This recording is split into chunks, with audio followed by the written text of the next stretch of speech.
हाँ, नमस्कार साथियों। आज हम बीए सेकेंड ईयर के लिए टॉपिक लेकर आए हैं।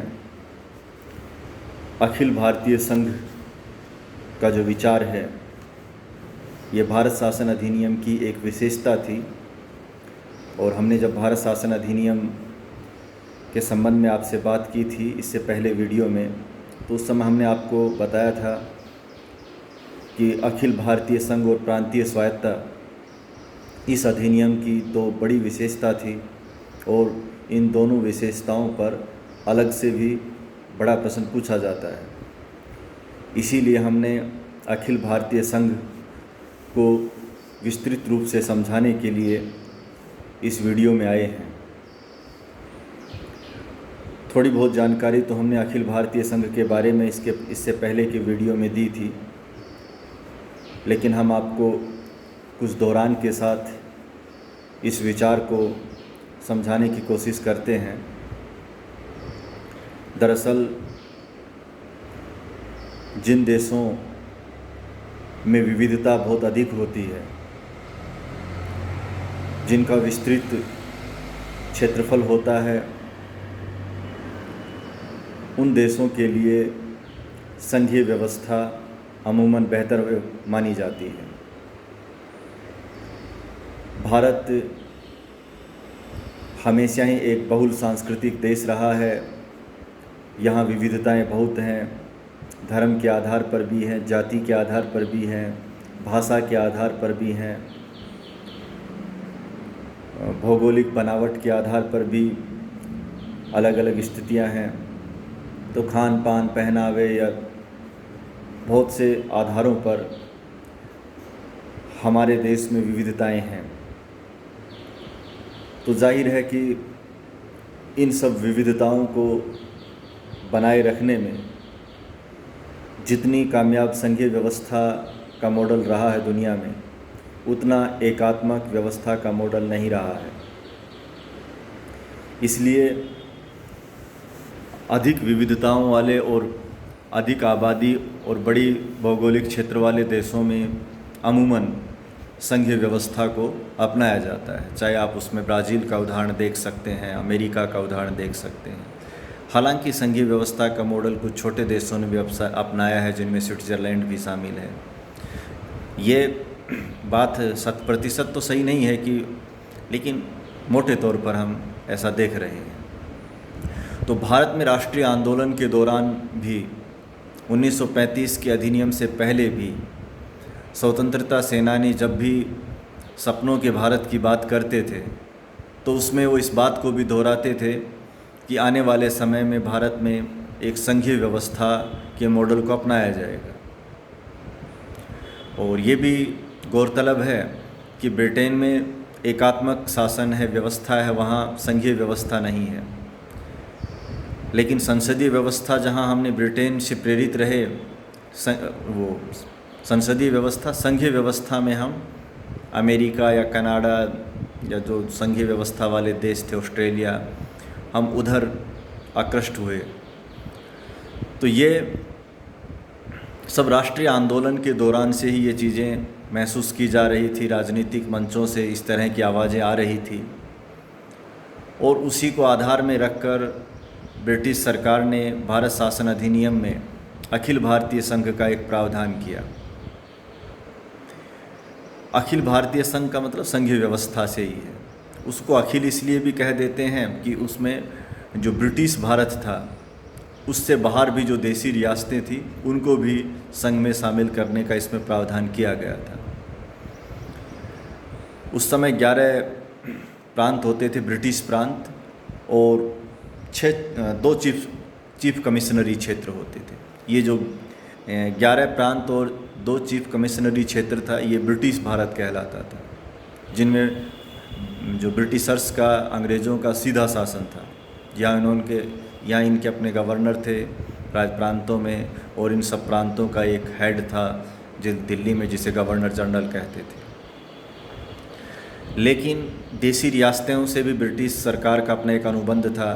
वो आंतरिक मामलों में उनको अपनी तरह काम करने की देसी रियासत के राजाओं को अनुमति देती थी। लेकिन वो ब्रिटिश सरकार के अधीन थे। तो भारत में ब्रिटिश सरकार दो तरह से शासन कर रही थी। एक तो सीधा शासन था जो ब्रिटिश भारत में था, और देशी रियासतों में वो उनका जनता से सीधा कोई लेना देना नहीं था। उनका जो अनुबंध था वो हर देशी रियासत के राजा या महाराजा से था। तो इस अखिल भारतीय संघ के अंदर देशी रियासतों, ब्रिटिश प्रांत, चीफ कमिश्नरी क्षेत्र, इन सभी के को इसमें शामिल करने का प्रावधान किया गया। जो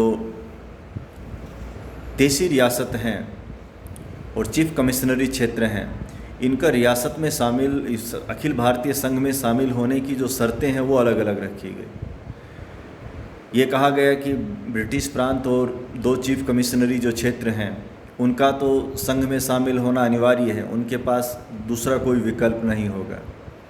लेकिन जो देशी रियासतें हैं उनको ये छूट दी गई कि वो चाहे तो संघ में शामिल हो सकती हैं, चाहे वो संघ से बाहर रह सकती हैं।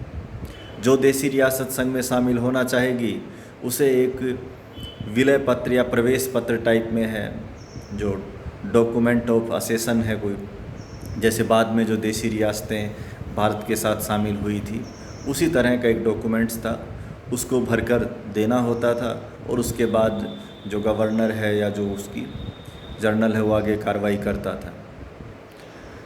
तो लेकिन उसमें ये शर्त भी, और दूसरी शर्त ये भी जोड़ी गई उसमें कि देशी रियासतों की जो कुल जनसंख्या है उससे आधी जो आबादी वाली जनसंख्या है वाली जो देशी रियासतें हैं उनको संघ में शामिल होना अनिवार्य है।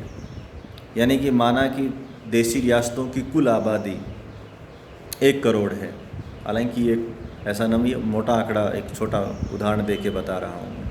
तो अगर 1 करोड़ है तो इतनी देशी रियासतों का विलय पत्र में देकर शामिल होना ज़रूरी है जिनकी कुल आबादी कम से कम 50 लाख हो।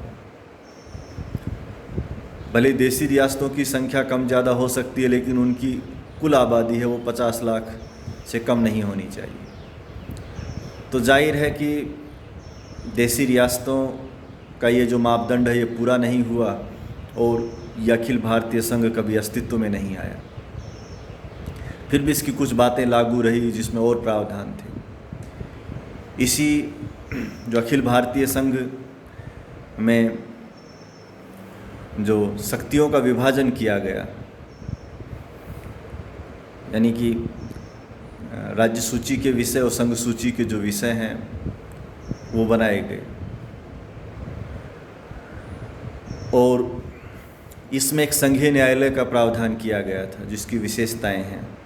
संघीय न्यायालय के प्रावधान से अभिप्राय था कि यहाँ केंद्र और राज्य में आपस में कहीं विवाद होता है तब संघीय न्यायालय ऐसे विवादों का निस्तारण करेगा। तो ये इस अधिनियम की एक प्रमुख विशेषता थी। और ये कहा गया कि जो रियासतें संघ में शामिल होंगी उन्हें अपने आंतरिक मामलों में जो काम करने की आज़ादी मिलेगी जो प्रांतीय सूची के विषय होंगे, लेकिन उन्हें विदेश के मामले या जो दूसरे मामलों में वो कुछ नहीं कर पाएंगी। तो ये सब बातें इस अधिनियम के जरिए कही गई। अखिल भारतीय संघ का जो इन्होंने मॉडल प्रस्तुत किया था, तो ये तो हमने आपको बताया ही कि भाई ये किन कारणों से अस्तित्व में तो आया ही नहीं। अब हम बात करते हैं कि अखिल भारतीय संघ में कुछ क्या बहुत सी कमियां थी, उनके बारे में हम चर्चा करते हैं। पहली तो एक कमी ये थी कि ब्रिटिश सरकार ने ये मॉडल है ये बेमन से दिया था कि उसने एक ऐसी शर्तें थोप देना जिनकी व्यवहारिकता है वो कम से कम उस समय संदिग्ध लग रही हो। ब्रिटिश सरकार को ये मालूम था कि देशी रियासतें संघ में शामिल होने के लिए अभी तैयार नहीं हैं, तो उस मॉडल का अस्तित्व में आया नहीं जा सकता। तो इसलिए ऐसा लगता है कि ये एक अनिच्छा से दिया गया प्रावधान था जो कभी अस्तित्व में नहीं आया। ये एक अधिनियम की एक कमी थी। दूसरा, इस अधिनियम में भी या इस मॉडल में भी या किसी भी तरह का कोई बदलाव करना है तो वो सब ब्रिटिश सरकार के हाथ में दिया गया। गवर्नमेंट ऑफ इंडिया के पास ऐसी कोई पावर नहीं थी जो इस संघ में किसी तरह का सुधार कर सके, संशोधन कर सके। संघीय न्यायालय का प्रावधान किया गया, अच्छी बात थी, लेकिन वो कोई अंतिम न्यायालय नहीं था। दूसरा, संघीय व्यवस्थापिका में जो उच्च सदन था, जो राज्य परिषद कहलाती थी उस समय, उसमें जो प्रतिनिधित्व था वो असमान था। देशी रियासतों को ज़्यादा प्रतिनिधित्व दिया गया था, जबकि उनकी आबादी है वो उस समय की कुल जनसंख्या की 1/4 ही थी। तो एक ज़रूरत से ज़्यादा जो प्रतिनिधित्व मिला वो सही नहीं था। इसी मॉडल की, संघीय मॉडल की एक आलोचना ये भी है कि इसमें जो अवशिष्ट शक्तियां हैं वो गवर्नर जनरल को दी गई, तो उससे गवर्नर जनरल को जो संघीय मॉडल में अधिक पावरफुल बना दिया, या इसमें केंद्र की ओर जो झुकाव है वो मॉडल का हो गया। तो इस बेसिस पे भी इसकी आलोचना होती है। एक जो भी संघीय व्यवस्थापिका के राज्य परिषद में सदस्य चुनकर जाने थे, उनमें देशी रियासतों में उनके निर्वाचन की कोई व्यवस्था नहीं थी। उसमें बस यही प्रावधान किया गया कि वहाँ के जो महाराजा हैं देशी रियासत के, वो मनोनीत करेंगे कि वो अपने जहाँ निर्धारित कोटे दिया गया उनको, भाई एक देशी रियासत से 2 सदस्यों को राज्य परिषद में जाना है, 3 को जाना है कि 1 सीट है, तो वो उसको मनोनीत करके भेजते थे। तो ये प्रावधान किया गया था, तो उसमें चुनाव की व्यवस्था नहीं थी। तो ये भी अपने आप में एक विवादास्पद बात थी। तो संघीय व्यवस्था के मॉडल में ये बेसिक बातें हैं जो परीक्षा में पूछी जा सकती है कि इसका मॉडल क्या था, इसकी कमियां क्या थी। लेकिन हमने बताया कि जब आज़ाद हुआ देश, तो उसमें हमने बहुत सी बातें हैं वो इसी संघीय मॉडल की पालना की है। भले ही हम आज ये कहें कि जो अवशिष्ट शक्तियाँ गवर्नर जनरल को दी गई थी, लेकिन आज के जो संघीय व्यवस्था का मॉडल है उसमें भी अवशिष्ट शक्तियाँ केंद्र को दी गई हैं। और उसी तरह से आज हमारा सर्वोच्च न्यायालय है वो संघीय न्यायालय की तरह ही बहुत हद तक काम कर रहा है। राज्यों का प्रतिनिधित्व भी समान नहीं है। जो बड़े राज्य हैं उनसे राज्यसभा में ज़्यादा है, छोटे राज्यों से कम प्रतिनिधित्व है। तो आदि बहुत सी बातें हैं। इसकी जो सफलता कहें या महत्व कहें अखिल भारतीय जो संघ का, वो यही रहा है कि इसके ज़रिए या इसने हमारे आज़ाद भारत में जो हमने संविधान बनाया तो उसके अंदर जो हमने संघीय व्यवस्था की स्थापना की, तो इस मॉडल ने उसमें बहुत हेल्प की है और हमने इससे बहुत कुछ बातें सीखी हैं। तो अगले वीडियो में हम किसी नए टॉपिक के साथ मिलेंगे। धन्यवाद।